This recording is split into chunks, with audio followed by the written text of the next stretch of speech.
సందీప్ రెడ్డి కూడా పెద్ద నాయకుడు మాధవ్ రెడ్డి పేరు చెప్తే జడ్పీటీసీ అయింది తప్ప ఇలా సర్పంచ్ కూడా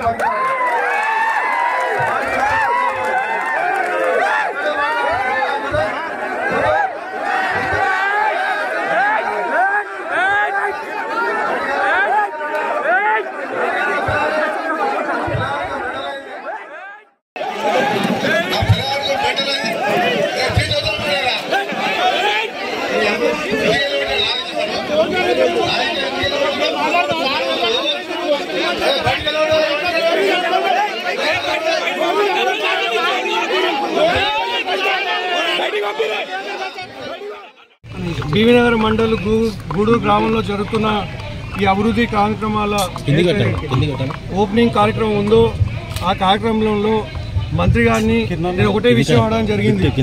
రైతు బంధు మీరు 9వ తారీఖు రాగానే ఎకరానికి 10,000 కాదు 15,000 ఇస్తామని చెప్పినారు. అలాగే 9వ తారీఖు ఏది మన లోన్స్ ఫేవర్ చేస్తారు, రైతు రుణాలు మాఫీ చేస్తామని కూడా చెప్పినారు. వాళ్ళు ఇంకా మీరు 3 రోజుల ముందు కూడా ఎలక్షన్ 3 రోజుల ముందు కూడా లోన్లు తీసుకున్న వాళ్ళు అయితే లోన్లు తీసుకోండి, మేము 9వ తారీఖు రాగానే ఫస్ట్ సంతకం పెట్టి రుణమాఫీ చేస్తామని చెప్పడం జరిగింది. అలాగే పెన్షనర్స్ కూడా వాళ్ళు 2,000 కాదు 4,000 ఇస్తాం 9వ తారీఖు నుంచి అని చెప్పడం జరిగింది. అది కాకుండా కరెంటు బిల్లులు ఏవైతే ఉన్నాయో మీరు బిల్లులు కట్టవద్దు, మేము వచ్చిన తర్వాత 200 లోపు బిల్లులు కట్టాల్సిన అవసరం లేదని చెప్పడం జరిగింది. ఆ విషయాల మీద నేను అడిగితే వారు దాని మీద సమాధానం చెప్పకుండా ఇవాళ పర్సనల్గా పోయి ఏదేదో మాట్లాడడం జరుగుతుంది. ఆ మీద అది కరెక్ట్ కాదు. మంత్రి గారు వారి గౌరవాన్ని 6 సార్లు గెలిచినా, నేను 2 సార్లు మంత్రి అయినా, నేను రిజైన్ చేసినా అని మాట్లాడడం హుందాతనంతో ఉండాలి.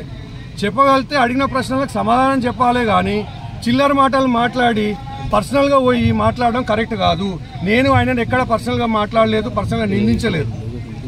నేను అఫీషియల్ ప్రోగ్రాము అఫీషియల్గా నేను సబ్జెక్ట్ అడిగిన అంతే. మీరు ఇచ్చిన ప్రామిస్ల సంగతి ఏందో చెప్పండి. మీరు మొన్న బొమ్మలరామరంకి వచ్చి రైతు బంధు అడుగుతున్న రైతులను చెప్పుతోని కొట్టాలి అని మాట్లాడిన మాటలు కరెక్ట్ కాదు. అవి అలాంటి మాటలు మానుకోండి, మీరు ఇచ్చిన ప్రామిసులు చెప్పండి అని చెప్తే దానికి పర్సనల్గా అటాక్ చేసి ఏదో చిల్లర మాట్లాడడం జరుగుతుంది. మంత్రి గారు ఇది తగదు కాదు, దీని మీద పెద్ద ఎత్తున నిరసన చేస్తామని తెలియజేస్తూ